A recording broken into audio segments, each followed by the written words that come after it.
Chapter 4 Trepanning. As soon as Lyra had gone her way, Will found a payphone and dialed the number of the lawyer's office on the letter he held. "Hello, I want to speak to Mr. Perkins." "Who's calling, please?" "It's in connection with Mr. John Perry. I'm his son." "Just a moment, please." A minute went by, and then a man's voice said, "Hello, this is Alan Perkins. To whom am I speaking?" "William Perry. Excuse me for calling. It's just about my father, Mr. John Perry. You send money every 3 months from my father to my mother's bank account." "Yes." "Well, I want to know where my father is, please. Is he alive or dead?" "How old are you, William?" 12. I want to know about him." "Yes. Has your mother, does she know you're phoning me?" Will thought carefully. "No," he said, "but she's not in very good health. She can't tell me very much, and I want to know." "Yes, I see. Where are you now? Are you at home?" "No, I'm in Oxford." "On your own?" "Yes." "And your mother's not well, you say?" "No." "Is she in the hospital or something?" "Something like that. Look, can you tell me or not?" "Well, I can tell you something, but not much, and not right now, and I'd rather not do it over the phone. I'm seeing a client in 5 minutes. Can you find your way to my office at about 2:30? "No," Will said. It would be too risky. The lawyer might have heard by then that he was wanted by the police. He thought quickly and went on. "I've got to catch a bus to Nottingham, and I don't want to miss it. But what I want to know, you can tell me over the phone, can't you? And all I want is to know, is my father alive? And if he is, where can I find him? You can tell me that, can't you?" "It's not as simple as that. I can't really give out private information about a client unless I'm sure the client would want me to. And I'll need some proof of who you were anyway." "Yes, I understand. But can't you tell me whether he's alive or dead?" "Well, that wouldn't be confidential. Unfortunately, I can't tell you anyway, because I don't know." "What?" "The money comes from a family trust. He left instructions to pay it until he told me to stop. I haven't heard from him that day to this. What it boils down to is that, well, I suppose he's vanished. That's why I can't answer your question." "Vanished? Just lost?" "It's a matter of public record, actually. Look, why don't you come into the office and—" "I can't. I'm going to Nottingham." "Well, write to me, or get your mother to write, and I'll let you know what I can. But you must understand, I can't do very much over the phone." "Yes, I suppose so. All right. But can you tell me where he's disappeared?"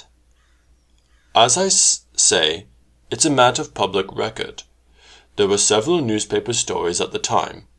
You know he was an explorer." "My mother told me some things, yes." "Well, he was leading an expedition, and it just disappeared about 10 years ago. Maybe more." "Where?" "The far north. Alaska, I think. You can look it up in the public library. Why don't you?" But at that point Will's money ran out, and he didn't have any more change. The dial tone purred in his ear. He put the phone down and looked around. What he wanted above all was to speak to his mother. He had to stop himself from dialing Mrs. Cooper's number, because if he heard his mother's voice, it would be very hard not to go back to her, and that would put both of them in danger. But he could send her a postcard. He chose a view of the city and wrote, "Dear Mum, I am safe and well, and I will see you again soon. I hope everything is all right. I love you, Will." Then he addressed it and bought a stamp, and held the card close to him for a minute before dropping it in the mailbox. It was mid-morning, and he was in the main shopping street, where buses shouldered their way through crowds of pedestrians. He began to realize how exposed he was, for it was a weekday, when a child of his age should have been in school. Where could he go? It didn't take him long to hide. Will could vanish easily enough, because he was good at it, but he was even proud of his skill. Like Serafina Pekkala on the ship, he simply made himself part of the background.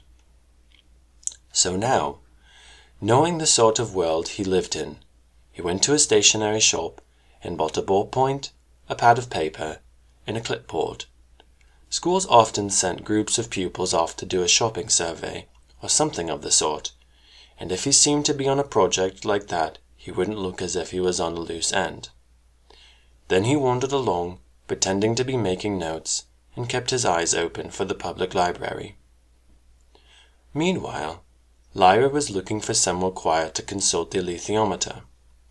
In her own Oxford, there would have been a dozen places within 5 minutes' walk, but this Oxford was so disconcertingly different, with patches of poignant familiarity right next to the downright outlandish. Why had they painted those yellow lines on the road? Why were those little white patches dotting every sidewalk? In her own world, they had never heard of chewing gum. What could those red and green lights mean at the corner of the road? It was all much harder to read than the alethiometer. But here was St. John's College gates, which she and Roger had once climbed after dark to plant fireworks in the flower beds, and that particular worn stone at the corner of Cattle Street, there were initials S.P. that Simon Parslow had scratched, the very same ones. She'd seen him do it. Someone in this world with the same initials must have stood here idly and done exactly the same. There might be a Simon Parslow in this world. Perhaps there was a Lyra. A chill ran down her back, and the mouse-shaped pantalaimon shivered in her pocket. She shook herself. There were mysteries enough without imagining more. The other way in which this Oxford differed from hers was the vast numbers of people swarming on every sidewalk. In and out of every building, people of every sort, women dressed like men, Africans, even a group of Tartars meekly followed their leader, all neatly dressed and hung about with little black cases. She glared at them fearfully at first, because they had no demons, and in her world they would have been regarded as ghasts, or worse. But this was the strangest thing. They all looked fully alive. These creatures moved about cheerfully enough, for all the world as though they were human, and Lyra had to concede that human was what they probably were, and that the demons were inside them as Will's was. After wandering about for an hour, taking the measure of this mock Oxford, she felt hungry, and bought a bar of chocolatl with her 20-pound note.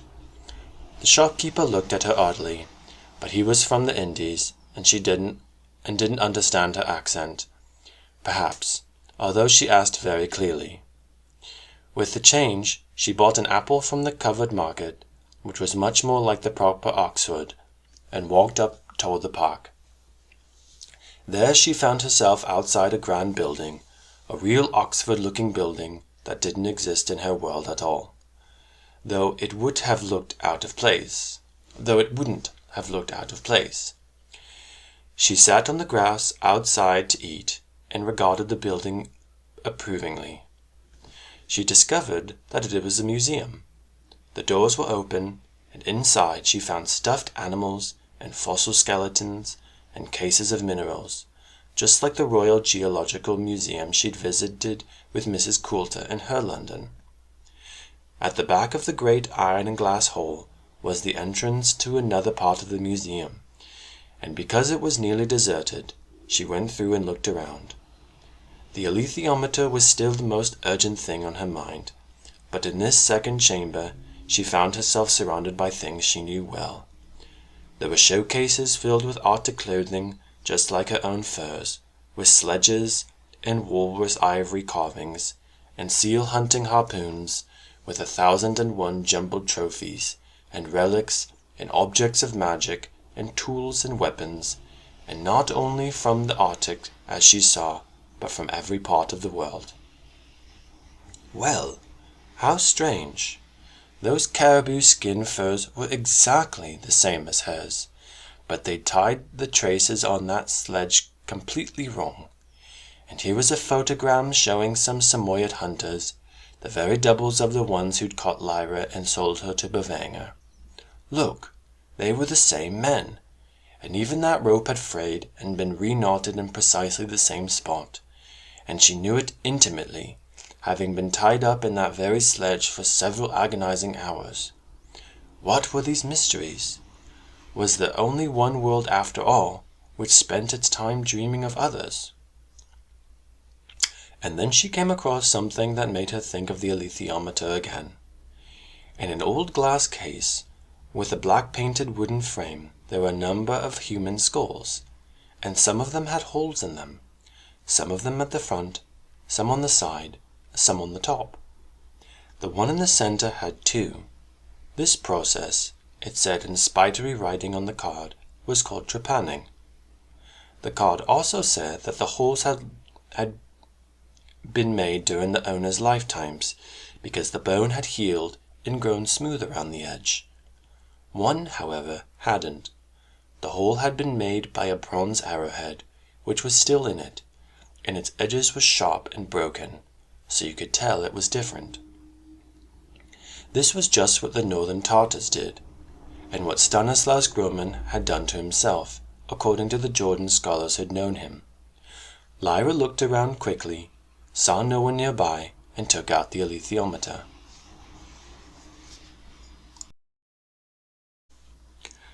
She focused her mind on the central skull and asked, "What sort of person did this skull belong to? And why did they have those holes made in it?" As she stood concentrating in the dusty light that filtered through the glass roof and slanted down past the upper galleries, she didn't notice that she was being watched. A powerful-looking man in his 60s, wearing a beautifully tailored linen suit and holding a Panama hat, stood on the gallery above and looked down over the iron railing. His grey hair was brushed neatly back from his smooth, tanned, barely wrinkled forehead. His eyes were large and dark, and long-lashed and intense, and every minute or so his sharp, dark-pointed tongue peeped out from the corner of his lips and flicked across them moistly.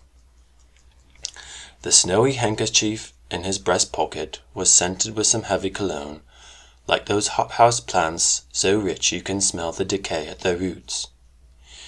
He had been watching Lyra for some minutes. He had moved along the gallery above as she moved about below, and when she stood still by the case of skulls, he watched her closely, taking in all of her rough, untidy hair, the bruise on her cheek, the new clothes, her bare neck arched over the alethiometer, her bare legs. He shook out the breast pocket handkerchief and mopped his forehead, and then made for the stairs. Lyra, absorbed, was learning strange things. These skulls were unimaginably old. The cards in the case said simply, Bronze Age, but the alethiometer, which never lied, said that the man whose skull it was had lived 33,254 years before the present day, and that he'd been a sorcerer, and that the hole in his head had been made to let the gods into his head. And then the alethiometer, in the casual way it sometimes had of answering a question Lyra hadn't asked, added that there was a good deal more dust around the trepan skulls than around the one with the arrowhead. What in the world could that mean? Lyra came out of the focused, calm state she shared with the alethiometer, and drifted back to the present moment to find herself no longer alone. Gazing into the next case was an elderly man in a pale suit, who smelled sweet. He reminded her of someone, but she couldn't think who. He became aware of her staring at her, and looked up with a smile. "You're looking at the trepanned skulls," he said. "What strange things people do to themselves." She said expressionlessly.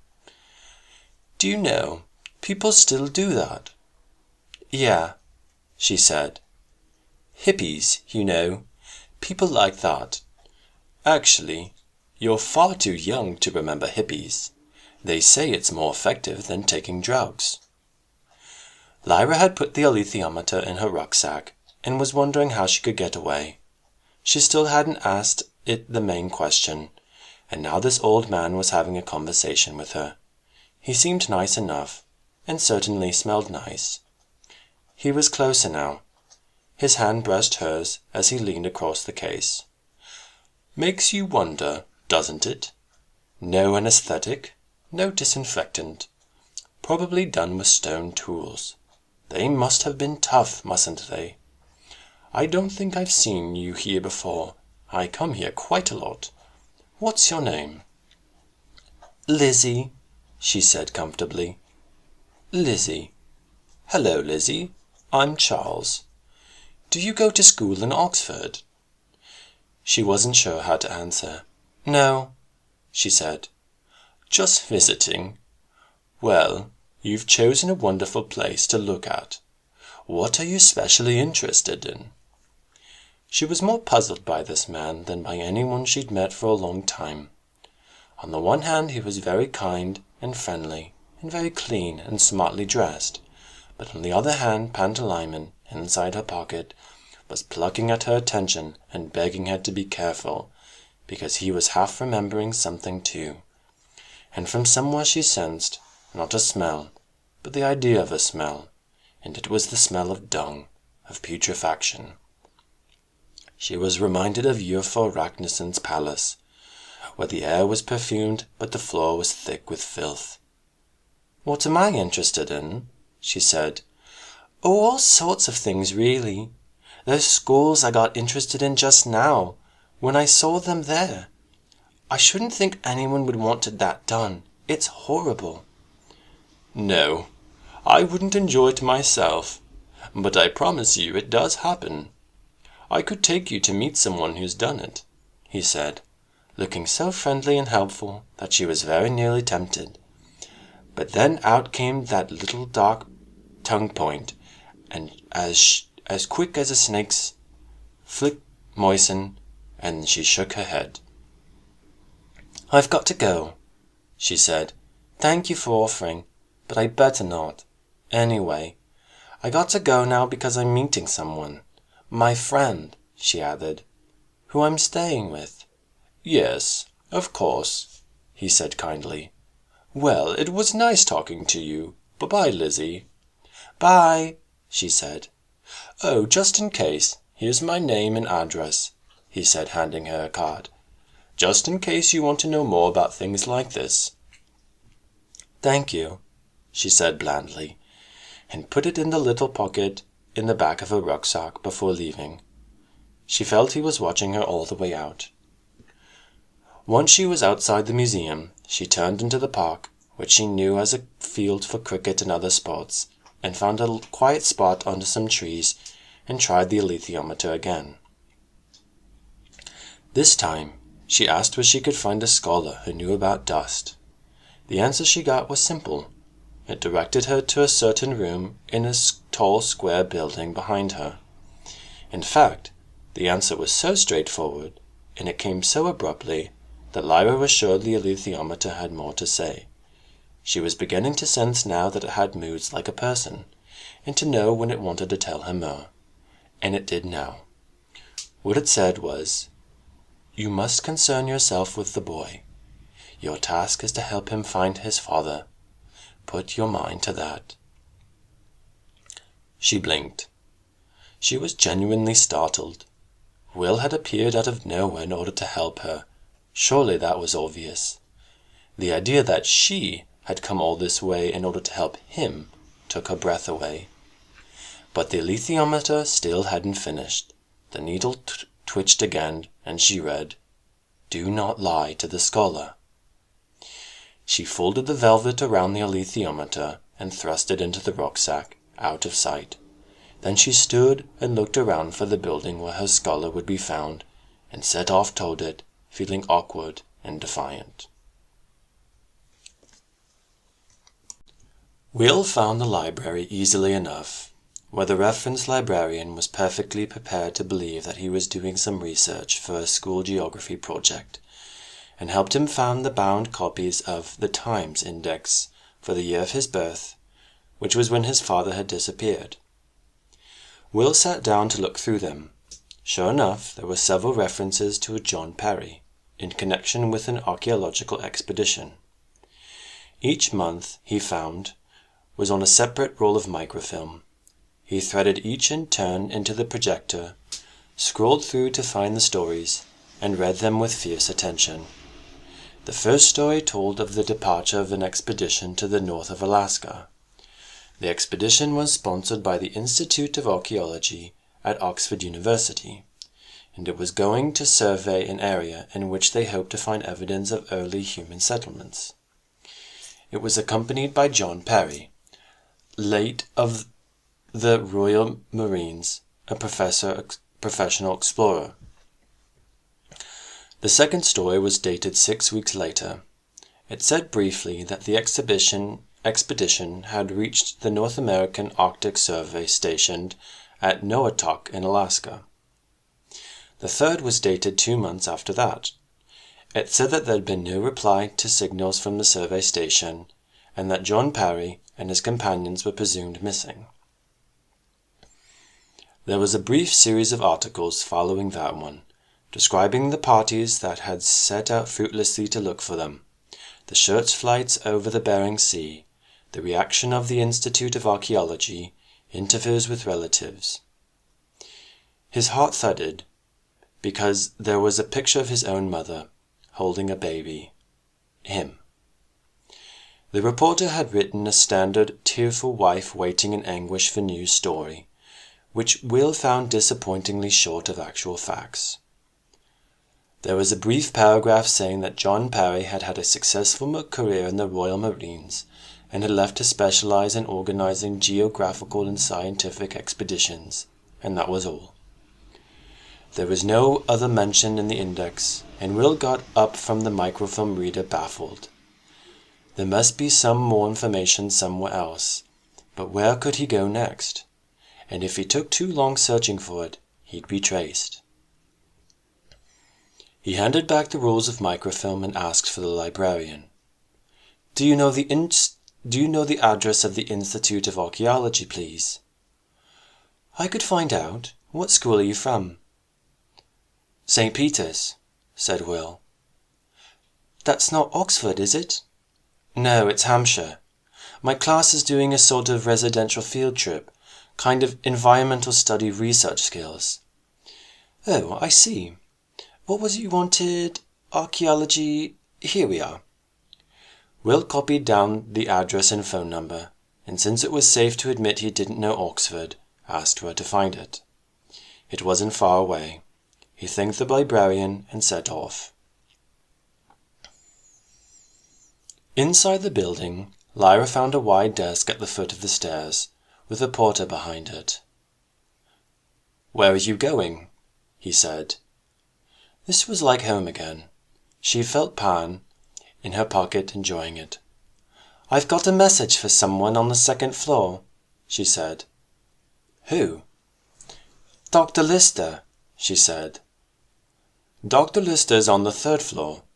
If you've got something for him, you can leave it here and I'll let him know." "Yeah, but this is something he needs right now. He just sent for it.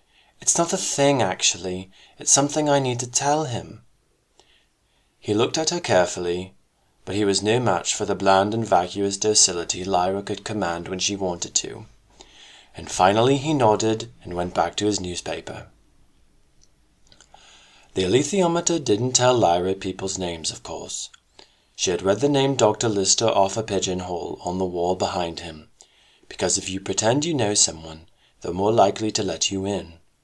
In some ways, Lyra knew Will's world better than he did. On the second floor she found a long corridor, where one door was open to an empty lecture hall, and another to a small capsa room where two scholars stood discussing something at a blackboard. These rooms, the walls of this corridor, were all flat and bare and plain in a way that Lyra thought belonged to poverty, not to the scholarship and splendour of Oxford. And yet the brick walls were smoothly painted, and the doors were of heavy wood, and the banisters of polished steel, so they were costly. It was just another way in which this world was strange. She soon found the door the alethiometer had told her about. The sign on it said Dark Matter Research Unit, and under it someone had scribbled R.I.P. Another hand had added in pencil, Director Lazarus. Lyra made nothing of that. She knocked, and a woman's voice said, "Come in." It was a small cap's room, crowded with tottering piles of papers and books, and the whiteboards on the walls were all covered in figures and equations. Tacked to the back of the door was a design that looked Chinese. Through an open doorway, Lyra could see another room where some kind of complicated Ambaric machinery stood in silence. For her part, Lyra was a little surprised to find that the scholar she sought was female, but the alethiometer had said a man, and this was a strange world after all. The woman was sitting at an engine that displayed figures and shapes on a small cap's glass screen, in front of which all the letters of the alphabet had been laid out in grimy little blocks in an ivory tray. The scholar tapped one, and the screen became blank. "Who are you?" she said. Lyra shut the door behind her. Mindful of what the alethiometer had told her, she tried hard not to do what she normally would have done, and she told the truth. "Lyra Silvertongue," she answered. "What's your name?" The woman blinked. She was in her late 30s, Lyra supposed, perhaps a little older than Mrs. Coulter, with short black hair and red cheeks. She wore a white coat open over a green shirt, and those blue canvas trousers so many people wore in this world. At Lyra's question, the woman ran a hand through her hair and said, "Well, you're the second unexpected thing that's happened today. I'm Dr. Mary Malone. What do you want?"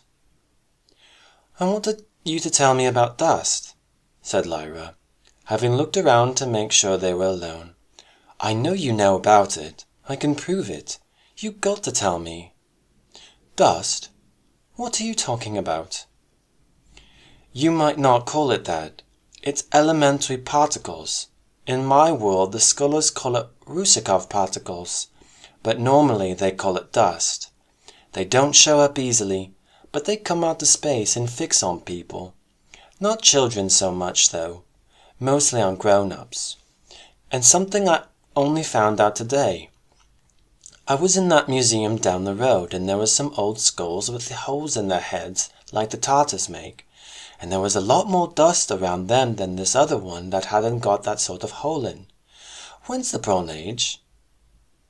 The woman was looking at her wide-eyed. "The Bronze Age? Goodness, I don't know. About 5,000 years ago," she said. "Ah, well they got it wrong then. When they wrote that on they got it wrong then, when they wrote that on the label. That skull with the 2 holes in it is 33,000 years old." She stopped then, because Dr. Malone looked as if she was about to faint. The high colour left her cheeks completely. She put one hand to her breast, while the other clutched the arm of her chair, and her jaw dropped. Lyra stood, stubborn and puzzled, waiting for her to recover. "Who are you?" the woman said at last. "Lyra Silver... No. Where did you come from? What are you? How do you know things like this?" Wearily, Lyra sighed. She had forgotten how roundabout scholars could be. It was difficult to tell them the truth when a lie would have been so much easier for them to understand. "I come from another world," she began. "And in that world there's an Oxford like this one, only different. And that's where I come from. And—" Wait. You come from where?" "From somewhere else," said Lyra, more carefully. "Not here." "Oh, somewhere else," the woman said. "I see. Well, I think I see." "And I've got to find out about dust," Lyra explained. "Because the church people in my world, right, they're frightened of dust because they think it's original sin. So it's very important. And my father—" "No," she said passionately, and stamped her foot. "That's not what I meant to say. I'm doing it all wrong." Dr. Malone looked at Lyra's desperate frown and clenched fists, and bruises on her cheek and her leg, and said, "Dear me, child, calm down." She broke off and rubbed her eyes, which were red with tiredness. "Why am I listening to you?" she went on. "I must be crazy. The fact is, this is the only place in the world where you'd get the answer you want, and they're about to close us down. What you're talking about, your dust, sounds something like we've been investigating for a while now, and what you say about the skulls in the museum gave me a turn because— Oh, no, this is just too much. I'm too tired.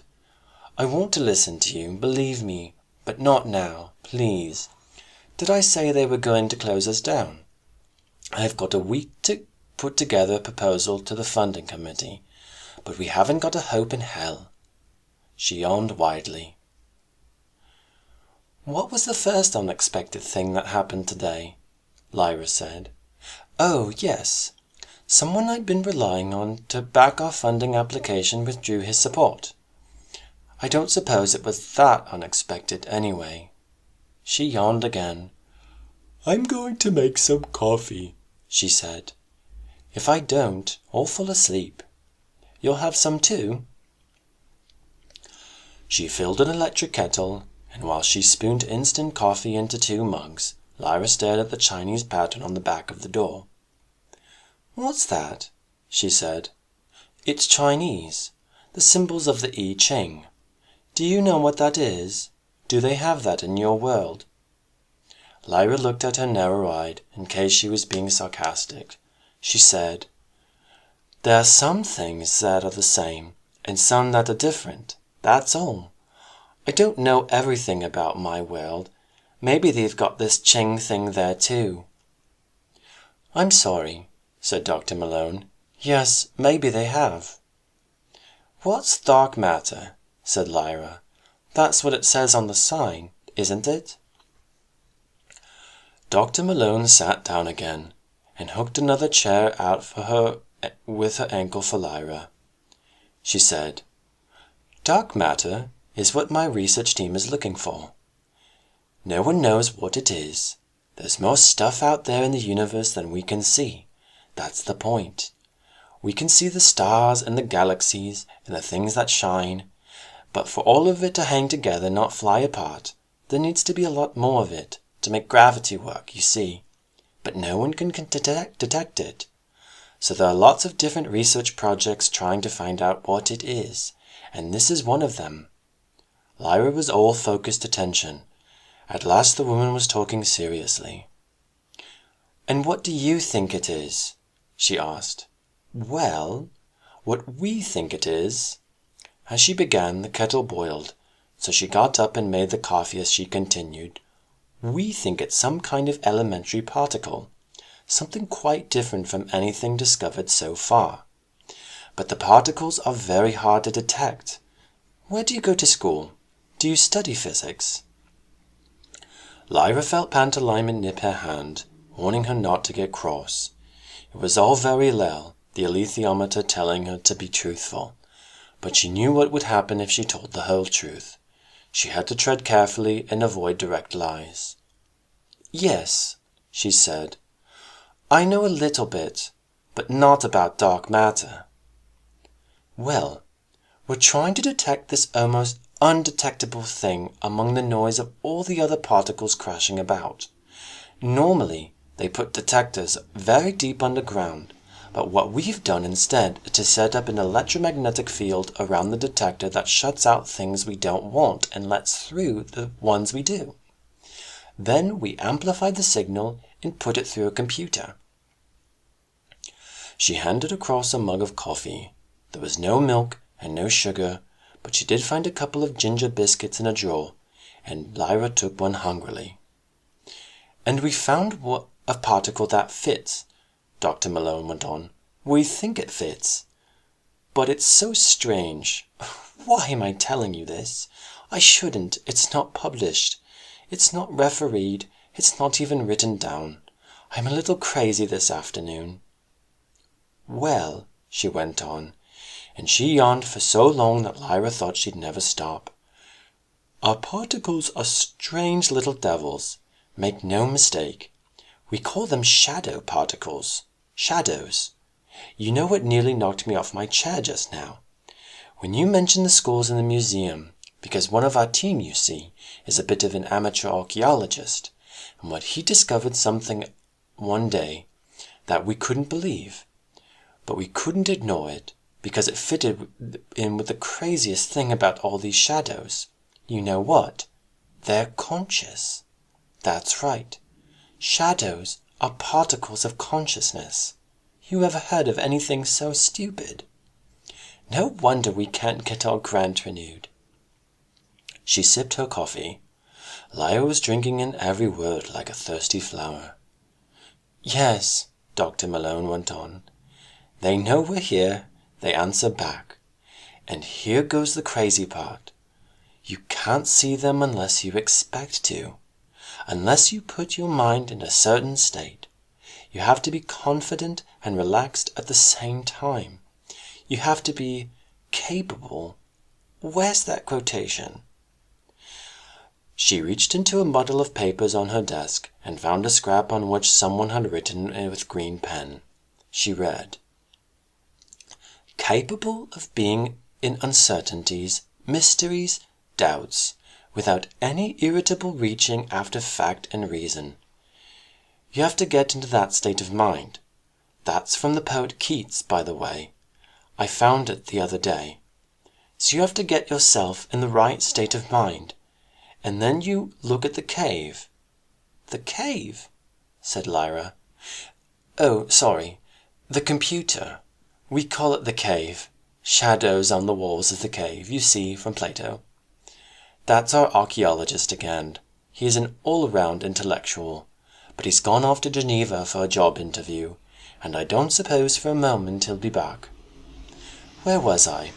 Oh, the cave. That's right. Once you're linked up to it, if you think, the shadows respond. There's no doubt about it. The shadows flock to your thinking like birds." "What about the skulls?" "I was coming to that.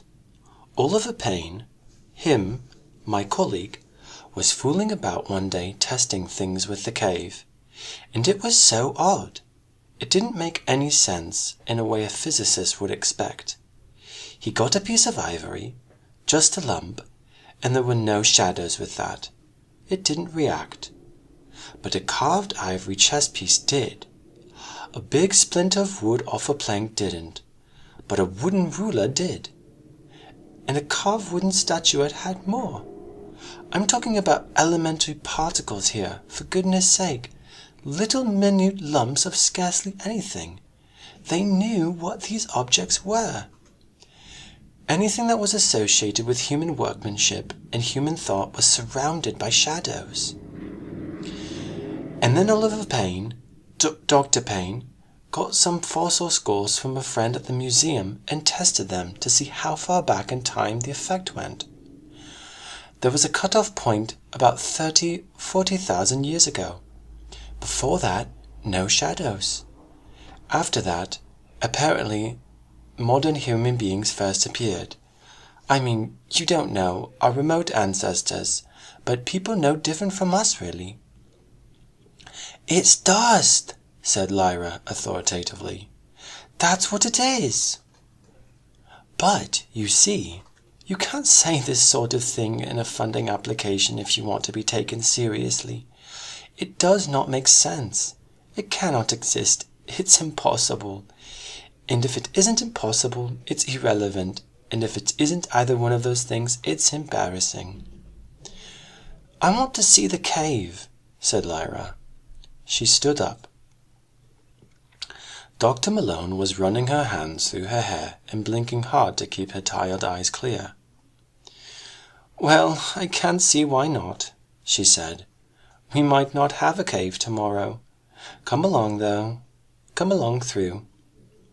She led Lyra into the other room. It was larger and crowded with unbarrack equipment. This is it, over there, she said, pointing to a screen that was glowing an empty grey. That's where the detector is, behind all that wiring. To see the shadows, you have to be linked up to some electrodes, like for measuring brainwaves. I want to try it, said Lyra. You won't see anything. Anyway, I'm tired. It's too complicated. Please, I know what I'm doing.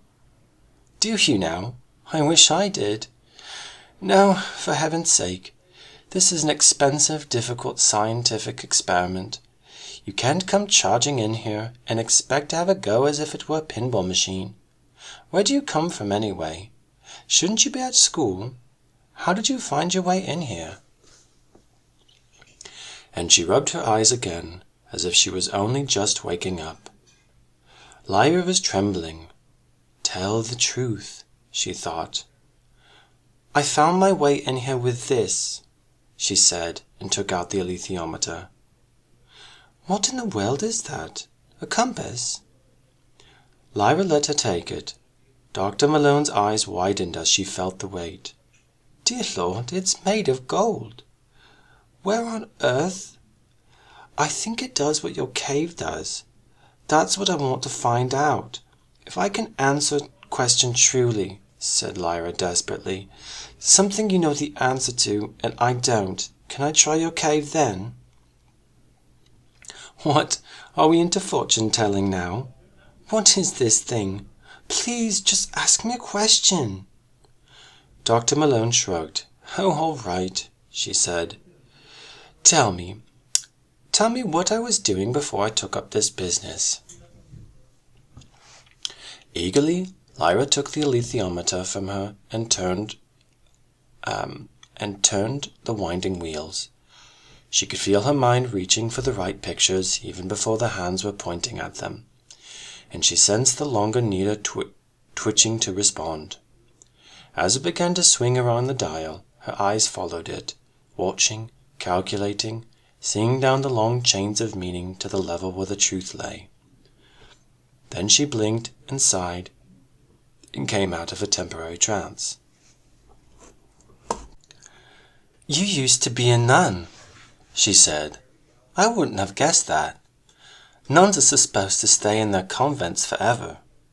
But you stopped believing in church things, and they let you leave.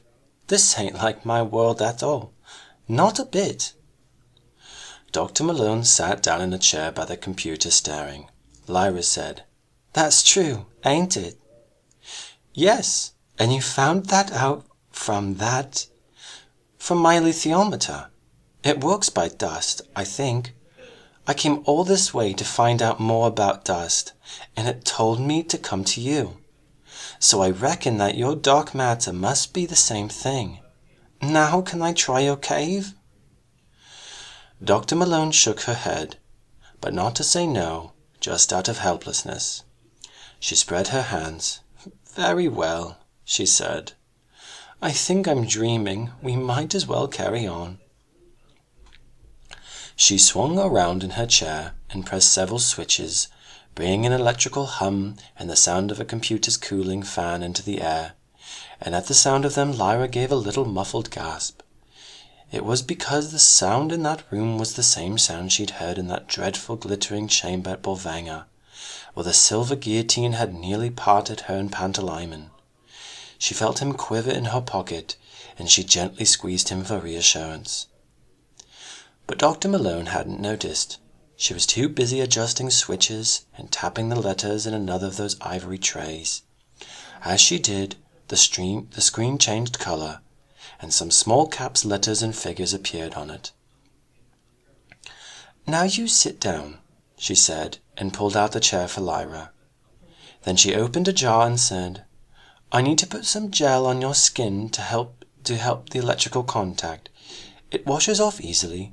Hold still now." Dr. Malone took 6 wires, each ending in a flat pad, and attached them to various places on Lyra's head. Lyra sat determinedly still, but she was breathing quickly, and her heart was beating hard. "All right, you're all hooked up," said Dr. Malone. "The room's full of shadows. The universe is full of shadows, come to that. But this is the only way we can see them.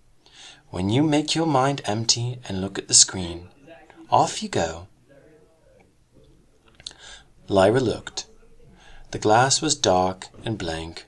She saw her own reflection dimly, but that was all. As an experiment, she pretended that she was reading the alethiometer, and imagined herself asking, "What does this woman know about dust? What questions is she asking?" She mentally moved the alethiometer's hands around the dial, and as she did, the screen began to flicker.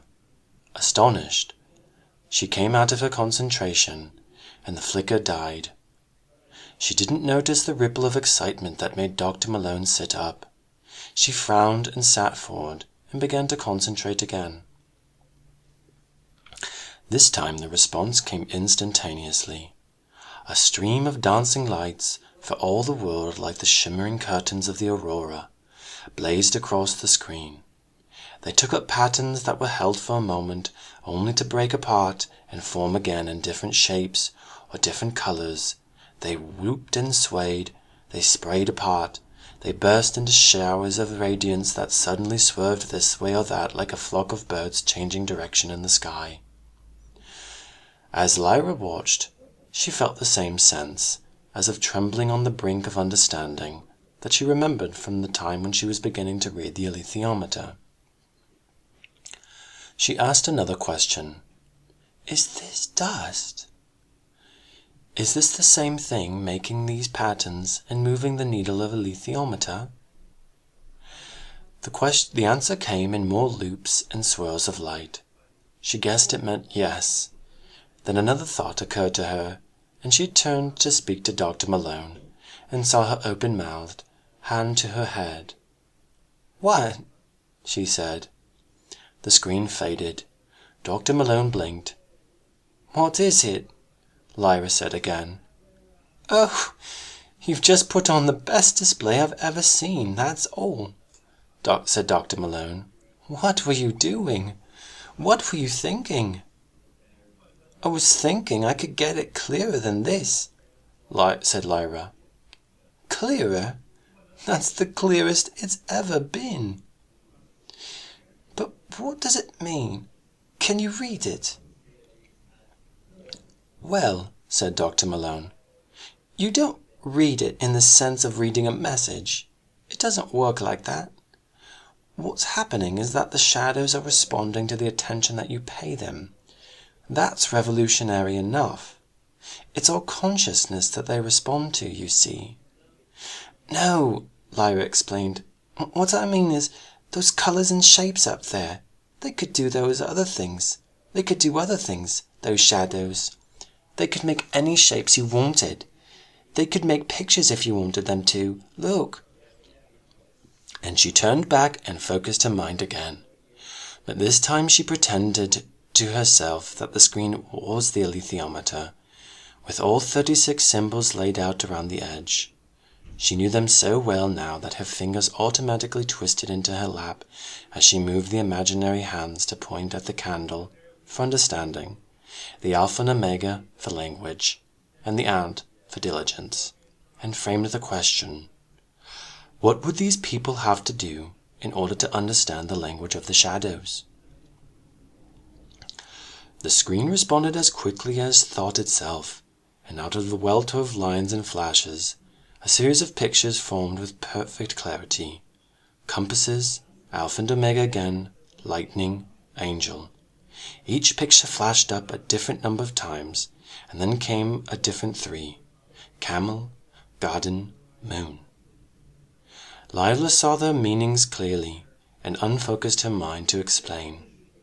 This time, when she turned around, she saw that Dr. Malone was sitting back in her chair, white-faced, clutching the edge of her table. "What it says," Lyra told her. "It's saying in my language, right? The language of the pictures, like the alethiometer. But what it says is that you could use ordinary language too, if you fixed it up like that. You could fix it up so it put words up on the screen, but you need a lot of careful figuring and numbers. That was the compasses, see? And the lightning meant electric power, more of that. And the angel, that's all about messages. There's things it wants to say, but when it went on to that second bit, it meant Asia, almost the farthest east, but not quite. I don't know what country that would be, China maybe. And there's a way they have in that country of talking to dust. Shadows. Same as you've got here, and I got with pictures. Only their way uses sticks. I think it meant that picture on the door, but I didn't understand it really. I thought when I first saw it, there was something important about it, only I didn't know what. So there must be lots of ways of talking to shadows." Dr. Malone was breathless. "The I Ching," she said. "Yes, it's Chinese. A form of divination, fortune-telling really, and yes, they use sticks. It's only up there for decoration," she said, as if to reassure Lyra that she didn't really believe in it. "You're telling me that when people consult the I Ching, they're getting in touch with shadow particles, with dark matter?" "Yeah," said Lyra. "There's lots of ways, like I said. I hadn't realized before. I thought there was only one." "Those pictures on the screen," Dr. Malone began. Lyra felt a flicker of a thought at the edge of her mind, and turned to the screen. She had hardly begun to formulate a question when more of the pictures flashed up, succeeding each other so quickly that Dr. Malone could hardly follow them. But Lyra knew what they were saying, and turned back to her. "It says you're important too," she told the scientist. "It says you've got something important to do. I don't know what, but it wouldn't say that unless it were true. So you probably ought to get using words so you can understand what it says." Dr. Malone was silent. Then she said, "All right, where do you come from?" Lyra twisted her mouth. She realized that Dr. Malone, who until now had acted out of exhaustion and despair, would never normally have shown her work to a strange child who turned up from nowhere. And she was beginning to regret it, but Lyra had to tell the truth. "I come from another world," she said. "It's true. I came through to this one. I had to run away because people in my world were chasing me to kill me.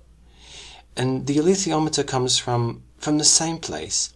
The master of Jordan College gave it me. In my Oxford there's a Jordan College, but there ain't one here. I looked, and I found out how to read the alethiometer by myself. I just got a way of making my mind go blank, and then I just see what the pictures mean straight away. Just like what you said about doubts and mysteries and that. So when I looked at the cave, I'd done the same thing, and it works just the same way. So my dust and your shadows are the same too." Dr. Malone was fully awake now. Lyra picked up the alethiometer and folded its velvet cloth over, like a mother protecting her child before putting it back in her rucksack. "So anyway," she said, "you can make this screen so it could talk to you in words, if you wanted. Then you could talk to the shadows like I talk to the alethiometer.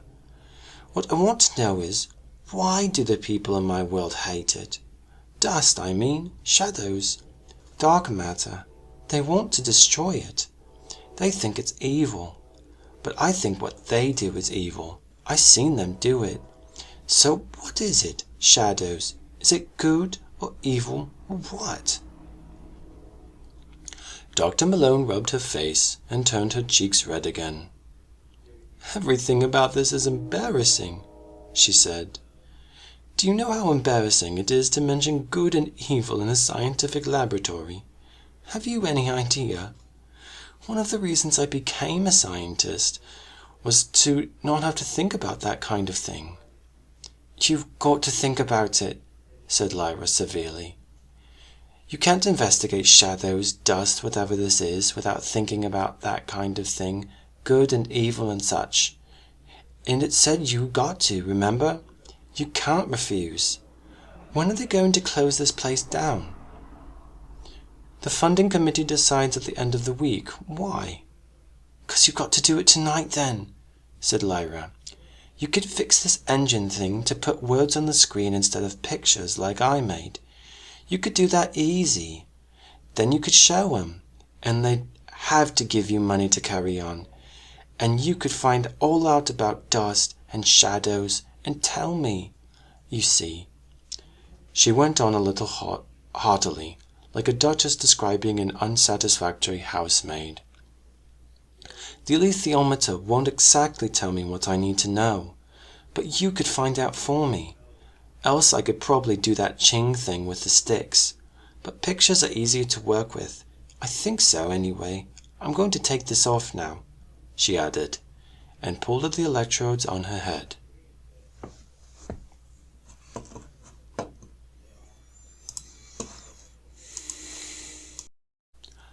Dr. Malone gave her tissue to wipe off the gel and folded up the wires.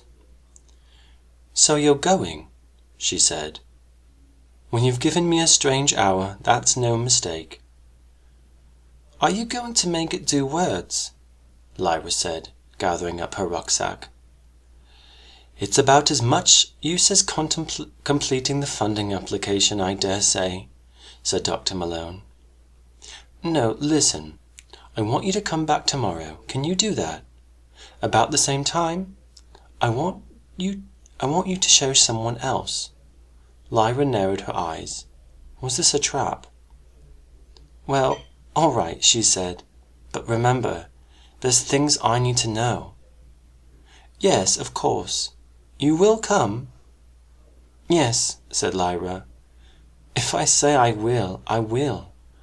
I could help you, I expect." And she left. The porter at the desk looked up briefly and then went back to his paper. "The Noonien dig," said the archaeologist, swinging his chair around. "You're about the second person in a month to ask me about that."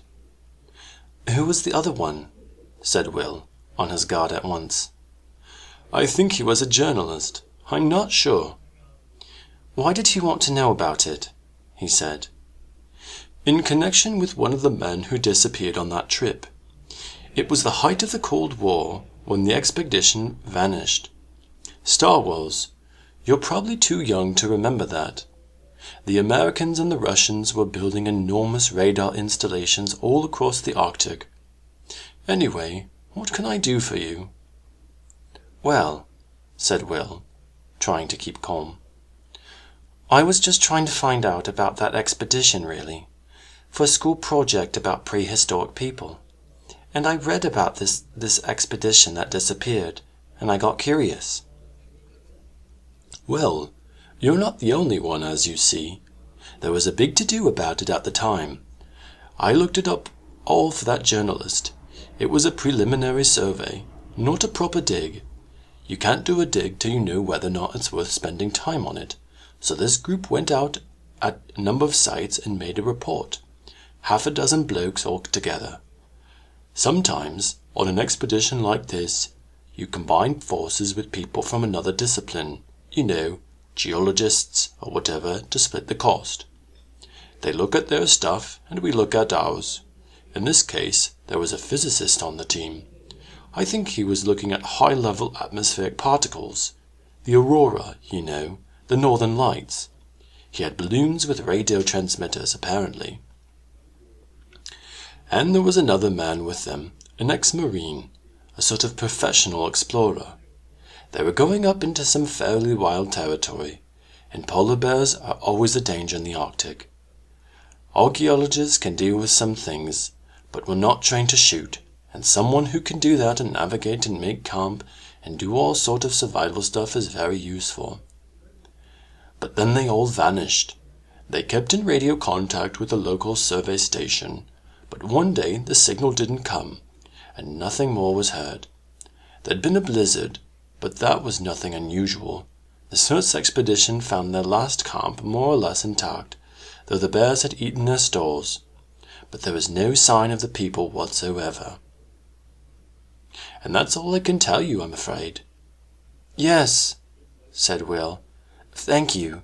That journalist, he went on, stopping at the door. You said he was interested in one of the men. Which one was it? The explorer type. A man called Perry.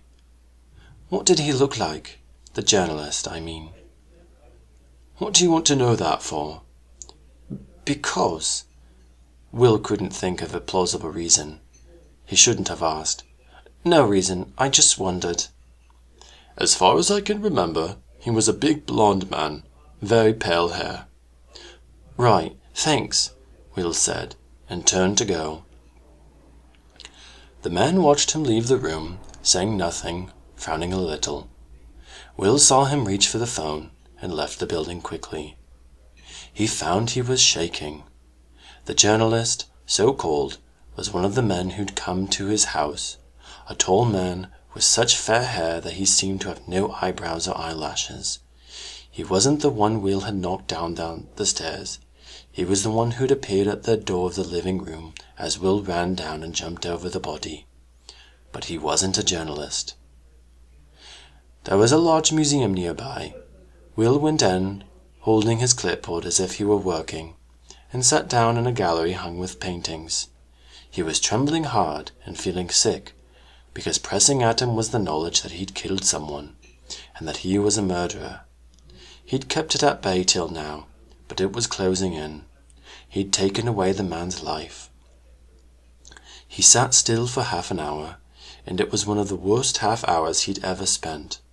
People came and went, looking at the paintings, talking in quiet voices, ignoring him. A gallery attendant stood in the doorway for a few minutes, hands behind his back, and then slowly moved away, and Will wrestled with the horror of what he'd done, and didn't move a muscle. Gradually, he grew calmer. He'd been defending his mother. They were frightening her. Given the state she was in, they were persecuting her. He had a right to defend his home. His father would have wanted him to do that. He did it because it was a good thing to do. He did it to stop them from stealing the green leather case. He did it so he could find his father, and didn't he have a right to do that? All his childish games came back to him, with himself and his father rescuing each other from avalanches of fighting pirates. Well, now it was real. "I'll find you," he said in his mind. "Just help me, and I'll find you. And we'll look after Mum, and everything will be all right." And after all, he had somewhere to hide now, somewhere so safe no one would ever find him. And the papers from the case, which he still hadn't had time to read, were safe too, under the mattress in Cittagazze. Finally, he noticed people moving more purposefully, and all in the same direction. They were leaving, because the attendant was telling him that the museum would close in 10 minutes. Will gathered himself and left. He found his way to the High Street, where the lawyer's office was, and wondered about going to see him, despite what he'd said earlier. The men had sounded friendly enough. But as he made up his mind to cross the street to go in, he stopped suddenly. The tall man with pale eyebrows was getting out of a car. Will turned aside at once, casually, and looked in the window of the jeweller's shop beside him. He saw the man's reflection look around, settle the knot of his tie, and go into the lawyer's office. As soon as he'd gone in, Will moved away, his heart thudding again. There wasn't anywhere safe. He drifted to the university library and waited for Lyra.